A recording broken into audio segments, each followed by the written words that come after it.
Salam damai sejahtera Bapak, Ibu, serta saudara-saudari semua. Untuk memulai renungan firman Tuhan hari ini, mari kita bersatu dalam doa. Tuhan Allah Bapa di surga, Allah yang melebihi segala akal, hati, dan pikiran kami manusia, berfirmanlah kepada kami sebab kami bersedia untuk mendengar, dan atas pertolongan Roh Kudus, mampukan kami untuk melaksanakannya dalam hidup sehari-hari. Dalam nama Tuhan Yesus kami berdoa. Amin. Mas renungan firman Tuhan hari ini diambil dari Injil Yohanes pasalnya yang ke-15 ayat 15 yang berbunyi, Aku tidak menyebut kamu lagi hamba, sebab hamba tidak tahu apa yang diperbuat oleh tuannya.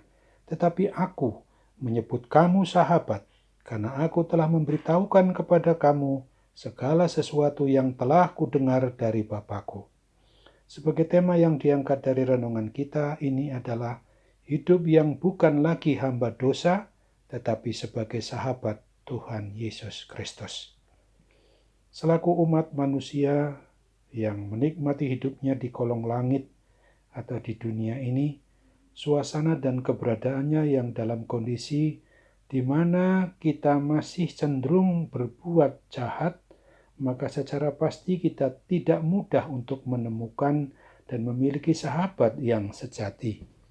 Mari kita jaga dan memelihara persahabatan yang sudah terbentuk selama ini, oleh karena sahabat yang sejati itu adalah ibarat barang langka.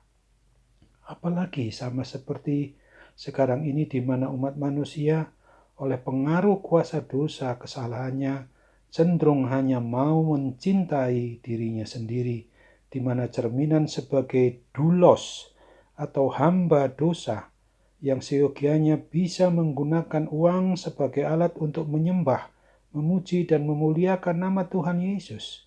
Akan tetapi justru sebaliknya, di antara kita umat manusia ini banyak yang menggunakan uang sebagai dewa, sehingga selayaknya mereka disebut juga sebagai hamba uang. Mereka akan membual dan menyombongkan diri. Mereka akan menjadi pemfitnah, tidak tahu berterima kasih, tidak mempedulikan keyakinan imannya, tidak tahu mengasihi, tidak mau berdamai, suka menjelekkan orang, tidak dapat mengekang diri, garang, dan tidak suka yang baik, tetapi sebaliknya suka berkhianat. 2 Timotius 3 ayat 2-4. Bila kita hitung berapakah dari teman-teman kita yang dapat dinilai sebagai sahabat, yang kepadanya kita dapat berbagi rasa, pikiran, dan perasaan mendalam. Suatu jalinan persahabatan sebagai umat manusia yang tidak sempurna memang cenderung didasari kepentingan tertentu atau faktor untung rugi, jarang sekali yang benar-benar tulus. Sungguh benar apa yang ditulis pada kitab Amsal pasal 19 ayatnya yang keempat, bahwa kekayaan menambah banyak sahabat, tetapi orang miskin ditinggalkan sahabatnya. Sahabat sejati ialah orang yang bisa memahami dan menerima kita apa adanya dalam segala kondisi atau keadaan, yaitu suka dan duka, senang atau susah. Oleh karena seorang sahabat itu dinyatakan pada Amsal 17 ayat 17 adalah bahwa ia menaruh kasih setiap waktu dan menjadi seorang saudara dalam kesukaran. Apabila kita memiliki sahabat, sangatlah berarti di dalam hidup kita sebagai orang yang beriman percaya kepada Kristus. Terlebih jika kita menjalin hubungan persahabatan dengan Tuhan Yesus Kristus sendiri, Sang Pemelihara segenap hidup kita. Ketika kita menyadari bahwa selama ini mungkin saja sudah terjadi di antara kita hanya mengenal Tuhan Yesus Kristus itu sebagai Bapa, sebagai Raja, sebagai Kepala, Tuhan dan Juru Selamat umat manusia. Tetapi apakah kita sudah mengenal Dia sebagai Filos atau sebagai sahabat diri kita masing-masing? Mungkinkah kita bersahabat dengan Tuhan Pencipta dan Pemelihara kita? Jawabnya adalah sangat mungkin sekali. Di dalam nas renungan firman Tuhan hari ini menegaskan bahwa Tuhan kita Yesus Kristus sendiri menyebut bahwa kita orang yang beriman percaya kepadanya adalah sebagai sahabat-sahabatnya, sebab ia ingin untuk selalu dekat dengan kita. Dia ingin berbicara dari hati ke hati dengan kita.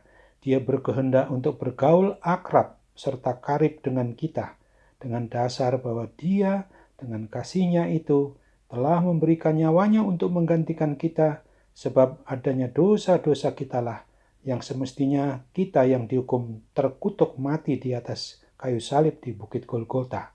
Oleh sebab itu justru kita harus akui bahwa kitalah yang sering menjauh daripadanya dan tidak pernah punya waktu untuk membuktikan bahwa kita adalah sebagai sahabat-sahabat pelaku perintah firman Tuhan Yesus Kristus itu. Ingatlah selalu akan janji Tuhan Yesus yang ditulis di dalam kitab Ibrani 13 ayat 5 bagian B. Aku sekali-kali tidak akan membiarkan engkau, dan aku sekali-kali tidak akan meninggalkan engkau. Dan perlu diingat pula bahwa ada kriteria atau syarat yang harus kita penuhi sebagaimana ditegaskan di dalam Injil Yohanes 15 ayat 14. Kamu adalah sahabatku jikalau kamu berbuat apa yang kuperintahkan kepadamu. Artinya, kita layak disebut sebagai filos atau sahabat Tuhan Yesus adalah bila kita melakukan atau mengerjakan apa yang telah Tuhan Yesus perintahkan kepada kita setiap harinya, kapan dan di mana saja pun kita berada. Selamat melakukan aktivitas kehidupan kita sebagai individu atau pribadi atau bahkan keluarga, di mana sikap, tingkah laku, dan perbuatan hidup kita ini memperlihatkan bahwa kita adalah sebagai sahabat Tuhan Yesus Kristus. Amin. Mari kita berdoa. Tuhan Bapa di surga, terima kasih untuk firman-Mu yang sudah mengingatkan kami agar kami menyadari bahwa kami adalah sahabat Tuhan Yesus Kristus. Ketika saat ini juga masih ada banyak orang yang menjadi korban gangguan sakit penyakit apapun juga, terlebih karena wabah pandemi COVID-19 ini. Oh Tuhan, tolong mereka melalui para medis, dokter maupun obat yang digunakan, bahkan perhatian seluruh anggota keluarga untuk memungkinkan mereka boleh cepat pulih kembali dan sembuh karena mujizat kesembuhan yang Tuhan anugerahkan kepada mereka. Dalam nama Tuhan Yesus kami mau berdoa dan bersyukur dengan sepenuh hati kami. Amin.